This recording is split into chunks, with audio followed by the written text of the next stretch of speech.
All right, let's see. How'd it come? You didn't answer my email. What? Email it. Oh, I have to do the sources. And I just change it up. How you doing? I'm alright. What? I'm alright. Yeah. Good. You mean you're good? Yes. Confidence breeds confidence. Look, just remember, it's our story. Yeah. Predict your voice. That's great. Mr. Joseph, do you mind if I use you as an example? What have I done? Nothing wrong. What happens? What happened? Oh. What haven't I done? Quite a lot here. That was like the Paloma question to Dr. Mona. She said, Don't. you know, Paloma, she's so nice and She is religious so. and the whole thing. And she said, have you always been like Oh, this? She didn't mean it as She an didn't insult. mean it as a- No. Did you want to be like? He quotes it all the time, and that's like why you look mad at people think about it. Which is Yeah. which I don't mind. I don't know what you're talking about, but. No, it's something bad. It's the way he watches basketball baseball game. He charts the probabilities as the innings and outs go. The probability. Of course. No, this is the Stanford PhD autistic version. So. We should do- That's my point, John, it's Yeah. like, Yes. right, Carter? When you watch baseball games, do you chart the statistics? No. No. That's all done. It is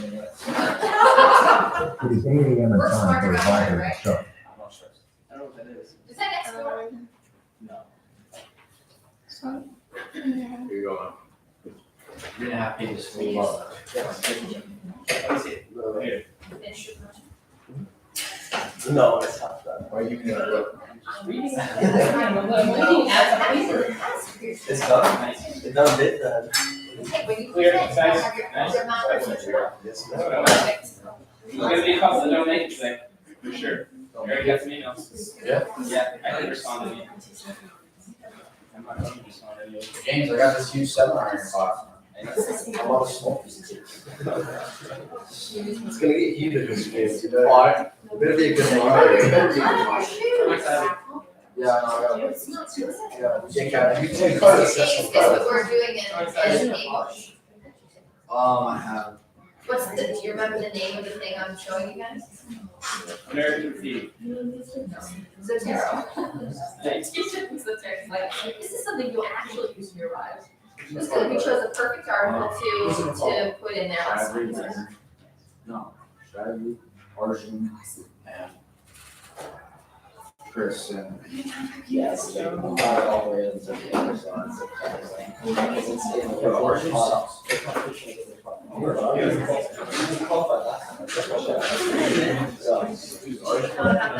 It is Arjun.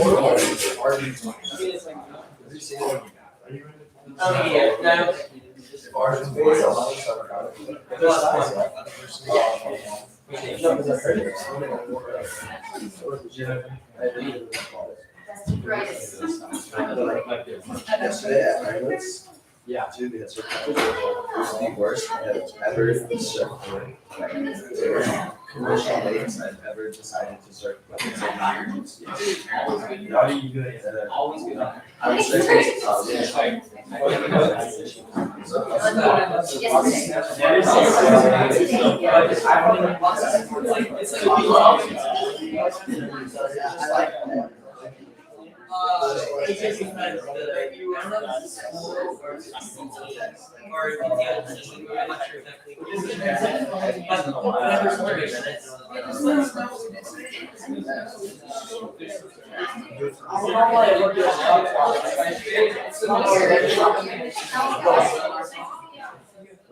Okay, it's running, it's 8:05. I'm just gonna do attendance real quick.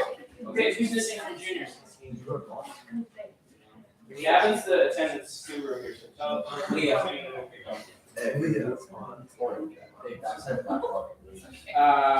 it? Yes, that's it. Eileen, Are you going? all juniors, except the six. We,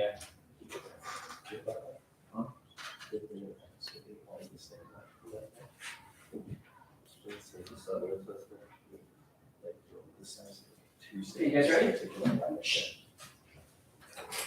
Okay. So when being tasked with this project, I knew I wanted to do something I was passionate and knew enough about to talk about for 15 minutes while also writing a research paper. So in the end, of course, I chose medicine. Medicine is a huge passion of mine, and I'm definitely going to pursue it in the future as a career, but it all stemmed from my internship with Miss Fig last year. During my internship this year and last year, I got to witness and do many procedures, but it just seemed like nothing was cool enough to do an entire project about. And then I started to realize the effect of an injury on an athlete. Well, obviously, physically, an injury affected athletes, but it also affected them mentally. I realized that their demeanor was different, their personality had changed, and they just weren't the same person prior. So I was curious between the connection of physical and mental health, which led me to my driving question. How are psychological and physiological health connected? So doing some research, I found out that I should do 3 strands on how do psychological complexities manifest into physiological effects, how do physiological complexities manifest into psychological effects, and how to aid in psychological and physiological rehabilitation. So first, some vocab, because you probably don't already, 8:05 and advisory is over. probably don't already know. Psychological relates to a person's mind, their thoughts, and just their mental health. Physiological has to do with the physical aspects and the physical functions of the body.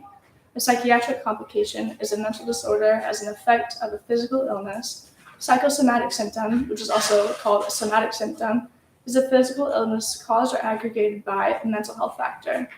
A stressor is anything that manifests into a biological effect, and a stress reaction is a comprehensive reaction to a stressor. So, for example, when Ms. Tursick hands out a pop quiz in our AP US history class, and your heart starts to race, in this case scenario, the stressor was the test, and the stress reaction is your heart racing. So in my first strand, I looked at 3 main things: stress, depression, and anxiety, and I was curious on how they affected the physical body. I realized that stress had somatic symptoms such as headaches and muscle knots, while it also had psychiatric complications when chronic stress occurs with depression and anxiety. Depression causes somatic symptoms like insomnia, loss of appetite, and muscle aches, but it also causes psychiatric complications such as stress and anxiety. And likewise with anxiety, it causes somatic symptoms such as panic attacks, and in chronic cases can also cause psychiatric complications such as stress and depression. So I realized that all of these manifest into somatic symptoms and psychiatric complications. Then in my next strand, I looked at the physical aspects of the body and how that affects the body, like the mind aspect. So I looked at chronic illnesses, overtraining syndrome, and career or season-ending injuries. Chronic illnesses cause financial strain, family reorganization, and job loss. This leads to depressive episodes, emotional turmoil, and it's also more common for cancer patients and Alzheimer's patients to have depression. On top of their chronic illness, which is physically affecting their body, psychiatric complications also cause somatic symptoms, which increase the severity of the overall disease. And then finally, with career or season-ending injuries. Overtraining syndrome, It's also called athlete burnout, and it's a physical and psychological withdrawal from a sport, and it's a result of chronic mental and physical stress, so stress in the body and stress in the head. It leads to a decreased confidence, anger, irritability, apathy, and depressive episodes, and also somatic symptoms such as fatigue, higher intensity and frequency of injuries, and insomnia. And then career season-ending injuries. This is a special case because it really messes with the identity of an athlete. And so, for example, if I were to ask any one of you to tell me a little bit about yourselves, you'd probably tell me your name, your job, and probably what sport you do. But what would happen if the sport that you love so much got taken away? You'd probably be dealing with a lot of emotions and feelings that you haven't felt before. So lots of people experience depressive episodes, and they go through grief, the grief process, which causes isolation, appetite loss, insomnia, chronic fatigue, irritability, substance abuse, irritation, and impaired social function. So reading about all this online is a lot different than seeing it in person. With my internship, I got a relationship with a lot of athletes who had career-ending injuries or season-ending injuries, and I got to ask them questions. I asked them, what their mindset was like after getting the diagnosis and what their mindset was like after having the illness or injury for a while. Lots of people were just confused and mad, and they were curious as to why it was happening and if they had done anything to deserve it. Lots of people went through depressive episodes, and they were heartbroken over getting the diagnosis and like their love, like in this case, was running and being active. It was basically taken all away, and lots of people were left with an emptiness feeling, and they were just really upset that they didn't have control over the situation. So in the end, I figured out that injury causes a bad mindset, which causes a change in mental health. And it's likewise with mental health, except stressors cause a change in mental health, which cause psychosomatic symptoms. But just as all these affect each other negatively, they also affect each other positively. So, which led me to my third strand, which is how to aid in psychological and physiological rehabilitation. I found that 4 main things help: diet, physical exercise, medication, and cognitive behavioral therapy. Physical exercise uses the physical medicine to help strengthen the body and get the body back to where it was, while also preventing future injuries. And diet and medication uses internal medicine to produce hormones in the body, which are happy hormones, which make you feel better about yourself. And cognitive behavioral therapy is basically just speech therapy that helps with grief, like if you have a career-seizing ending injury, and also chronic mental illnesses. So in the end, I resorted back to my driving question: how are physiological and psychological health connected? And the answer to that is physiological and psychological health are connected through the stress reactions they produce in each other. Thank you.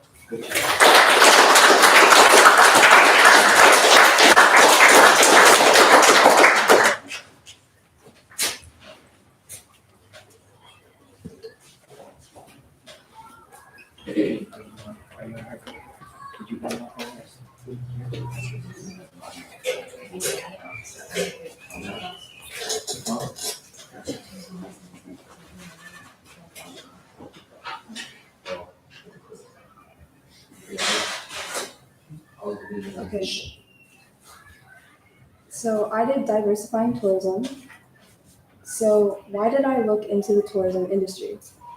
This is due to the fact that my dad works at Hilton, and where he deals with a lot of tourists, and since I was a child, he has always been an inspiration to me.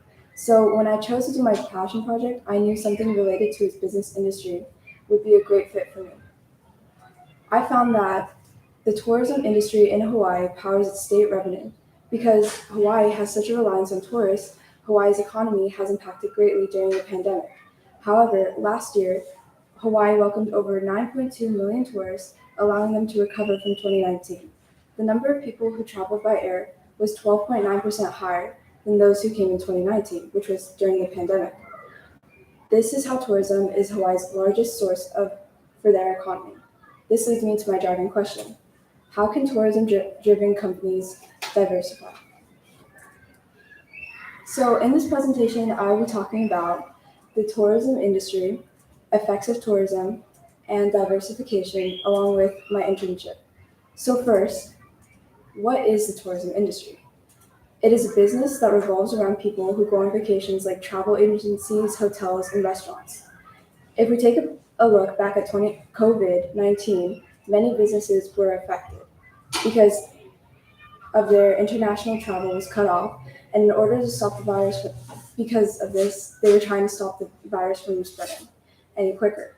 So this made a lot of companies go out of business, and since they weren't getting as much revenue as they would be getting compared to when there was no COVID, then yeah. So if we look at this graph, it shows how much the Hawaii tax revenue was affected when there are no tourists on the island. This shows how important the tourist industry is. So once COVID was over, business started to recover and rebuild and diversify, which is what I learned during my internship. But what are the effects of tourism? Tourism is a lot more than traveling and staying at hotels. It's actually what boosts the revenue of our economy. It creates thousands of jobs for people. For example, certain timeshare industries like Disney Vacations Club, Hilton, and Wyndham all have one thing in common. They have the sales manager position, which is a position specifically created for the tourism sector. They get tourists to buy their vacation packages, and if it wasn't for companies like these, there wouldn't be that many tourists. Tourism also affects tax revenue. As you saw before, tax revenue is income that's collected by governments through taxation, which pays for the roads, city lights, and sewers. An article that I read said that travel and tourism transportation had a contribution of $5.8 billion. That's paying for almost half the country in taxes. Could you imagine if COVID hit again? What would happen if no one is able to travel or anything? If we look back at this graph that I showed earlier, it shows how Hawaii's economy plummeted due to the fact to multiple shutdowns. The light blue line represents how much timeshare industries were affected, and the blue line shows the general amount of tax decrease. As you can see, Hawaii lost billions of dollars during the pandemic that they're still recovering from. In order to increase their income, they're now diversifying their business. So, what is diversification? This is when an economy shifts from a single source of income to multiple sources of growing markets and sectors. Now let's talk about what these companies can do to diversify their business. There are 4 different methods of diversification. The first one is growth strategies. This is when you grow your industry size or change the ambition of your tourist-based business. The second strategy is concentric diversification. This is when you develop new products or services that are similar to ones that you already have. For example, when I was interning at the spa, they used certain scrubs on the patients, then they would sell these scrubs in the shop for customers to buy. The third strategy is horizontal diversification. This is when you develop new products that are related to your original line. Basically, you are just creating new products for the same brand. For example, your company's original product is selling plant pots, so you are now selling seeds for a variety of herbs and plants. The last strategy is conglomerate diversification. This is when you develop new products that aren't related to your brand. For example, your t-shirt company has now decided to start selling Apple products that is totally different and not related to t-shirts at all. Each of these strategies can help you grow a tourist-based business, which leads me back to my driving question on how can tourism-driven companies diversify? The amount of tourism in a state can affect the overall economy because tourism is based around people who want to travel, which is profitable for the local restaurants, shopping centers, and stores. During my internship, I was a receptionist and worked at this desk most of the time and watched multiple people come in and out of the spa, and I learned that if there were no tourists, the spa would probably be out of business. My mentor, Amelia Vander Westhuizen, helped me understand why it is important to diversify business and how their spa has done that in some ways. She said that you can't be underemployed, or else your customers will be waiting for you and there won't be anyone there to help.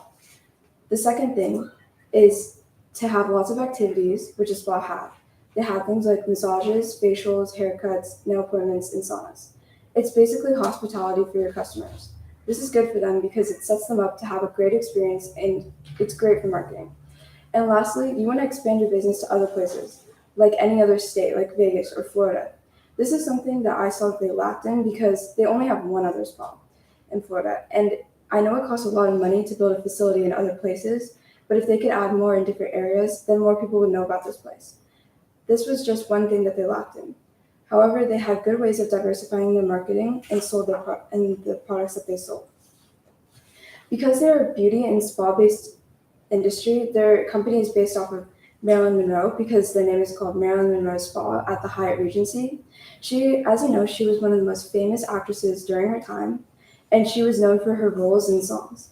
As you know, she was one of the most beautiful women in history, so my mentor told me that they try to achieve her beauty through their products, which is why they make such a big income.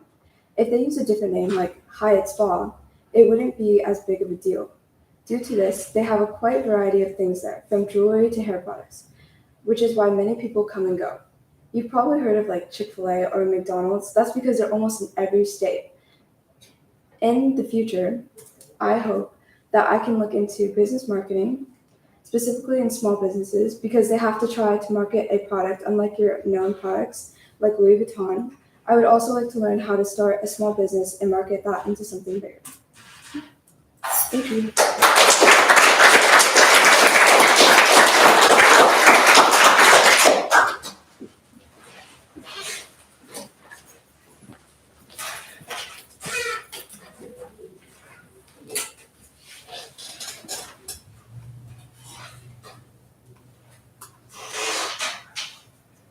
Right. So throughout this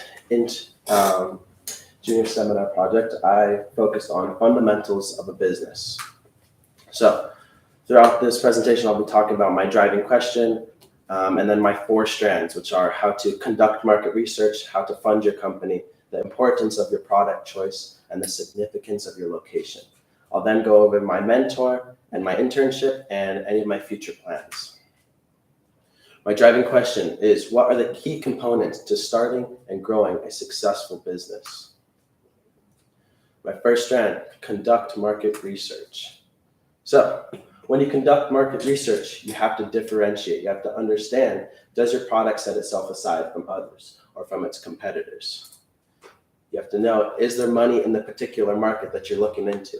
Understand if it's a growing market or if it's an older, dying one. If you're looking into technology, you know that that market is still growing, right? You can get into that, you can grow your business. If you're looking into newspapers, you probably would try to get out of that, right? Because newspapers are going out of business. You don't really want to look into that and try to get into that market. So competitors, again, you have to understand, are there others selling the same product as you? If so, how does your product set itself aside from that other competitor? If you are selling the same product, you have to either advertise it better than them or have a better location. So you also have to understand your profit margins. How much money are you going to make out of this? Is there going to be a huge profit margin, or are you only going to make $2 off of each of your sales? If you're only making a little bit of profit, you probably should choose another product because that's not going to really last very long. You also have to understand your target audience. You have to understand, is the majority of your audience, are they male or are they female, right? So if you're selling bathing suits, you obviously, if you're selling bikinis, you're not going to target your audience as a male audience, right? And you have to understand your age. If you're selling technology, you should probably target your audience towards the younger generation. Then you also have to look at your average spend per customer. So if you're trying to sell a pair of board shorts or a bathing suit and you're trying to sell it for $400, $500, it's not going to go very well. So you have to understand, what's the average that this is going for, and how can I market my product so that it's in that price range? You have to understand the interest of your buyers, right? What are they into, and are you selling that particular product? My second strand is how to fund your company. So a lot of people come across the problem of when they're starting their company, they I don't have enough starting money, I have no time, and I see no immediate results, right? And so there's oftentimes this barrier point where these entrepreneurs are going, they're starting their business, they're all super excited, then they don't see any immediate results, they realize they don't have any money to fund any advertising, and they also find themselves not having any time. So the reality, you're going to be working 20-hour days, you're going to be working your 9 to 5, having to come home, work an extra 5-6 hours on your business. You have to start limiting your expenses, whether that's rent or any housing, any food, any traveling, all that kind of stuff. When you're creating your business, you have to limit that to fund your business a little more. And it's always going to be long-term results. So you can't expect anything to come just like that. So some perfect examples of people that decided to budget correctly were Steve Jobs, Andy, who created Apple, Andy Jassy, who created Amazon, and Walt Disney, obviously created Disney. These 3 people all started their business out of their garage or somebody's garage. So they understood that they had to fund their company more. They had to limit their expenses by working out of a space that wasn't like a huge warehouse that they bought or another office or something. They decided to save their expenses in order to fund their business a little bit more. My third strand is your product choice. So what makes the perfect product? The perfect product is necessary to all consumers. It is easily accessible. It is familiar to the user, and it makes life easier. It is also cheap, and it is good quality. Okay? So now, throughout research and through life experiences, my dad always told me that to make your product toilet paper. And that sounds funny, but toilet paper is the perfect product. It is 1, necessary. You use it every single day in your life. It is 2, easily accessible. You can buy it at almost every single store you go to, any big store. It is very familiar. Obviously, we've all been using toilet paper since we were 2 years old. It makes life easier. Sure, you can go out and use a leaf or something, but if you have toilet paper, why wouldn't you use it? It is cheap. You can buy large amounts of toilet paper for under $20, and it's good quality. I don't really hear anybody complaining about the quality of their toilet paper on a day-to-day basis. So nobody ever complains about that. That's why I think toilet paper is the #1 most perfect product. So when you are making your product, make it toilet paper. Understand, is it necessary? Is it this? Is it this? Is it this? If so, you have the perfect product. My last strand is the significance of location. So, location. Is your store or business visible? Is it clearly visible from the main flow of traffic, whether that's street traffic while you're driving, or whether it's human personnel traffic through a shopping mall or something? If your store is hidden behind anybody, it's gonna make it super difficult for customers to get to you. Reach. Is your location far away from big housing or college locations? So we all know that Kahului is the main center of all the stores. There's a lot of housing over there. Everything that we need is over there. That's why all the stores are over there. Okay, it makes it easy for the main population of the island to get to where they need to go to get to their shopping. All right. And practicality. Is it a far walk from the nearest parking structure? Okay, people nowadays are lazy. They don't want to have to walk 15 minutes to get to your store. All right. So your product does not matter. It doesn't matter how good your product is if your location is not good. Okay. And so, #5, my mentor. So throughout this, I did an internship with this guy here. His name is Andy Hutter, and he is a successful entrepreneur. And what did he do? He started from nothing. Okay, he is the only successful one in his family. He came from the bottom up, and he decided to break that chain of his family and go out and become successful. All right. He now has the #1 frozen pizza company throughout Germany. So, what are his products? Really, what he sells? He has this little kind of pizza oven thing where he can cook his own pizza that he sells in the store. So the difference, what he does rather than other people, there's this pizza that's called Flammkuchen. And basically it's a German pizza where instead of use pizza sauce, like your marinara sauce or whatever, you use sour cream, and typically you put on bacon and onions. So he understood this market. He said, okay, well, I really enjoy this pizza, but I can't just go to the supermarket and I can't buy it, right? So he understood, okay, well, what if I package this, freeze it, put it in all the supermarkets, then anyone can go out and buy it if they need to. So he understood that. He understood there was a huge market in this. People love this, but they can't just go out and have it in their everyday lives. So another thing, his location, I've actually visited his facility last summer. Now, I would say location is a huge part, but when you're in every supermarket, that is your location. So he understood that, and he put his office and his warehouse and his whole manufacturing spot outside of the city a little bit, right? So he saved money doing that. And he also understood, well, if all my stuff is out there, why should I spend a lot of money on a huge warehouse in the middle of the city, right? So this is his whole business, and obviously it's doing very, very well for him because he understood the necessities of everything. So what is my mission throughout this? What am I going to take away? I want to start my own business. Mr. Lloyd, you remember I kind of did my little light switch business back in the day, and I did reach that plateau where I gave up. So most like all the other entrepreneurs, I did give up throughout my things. And Mr. Lloyd, he helped me out. He was my first customer, actually. So yeah, Mr. Lloyd. And then I also want to go into stock trading. And the reason for this, it kind of correlates with it because if you understand the market and you understand what you want to buy, you also can understand each and every business. Do they have a necessary and good product? Okay, if they do, maybe I should invest in them. Maybe I shouldn't invest in them.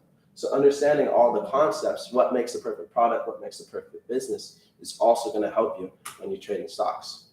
So back to my driving questions, what are the fundamentals of a business? You have to understand your market. You have to have the perfect product. You have to fund your company, dedicate time to your company, and you have to have the perfect location to make it easily accessible to your users.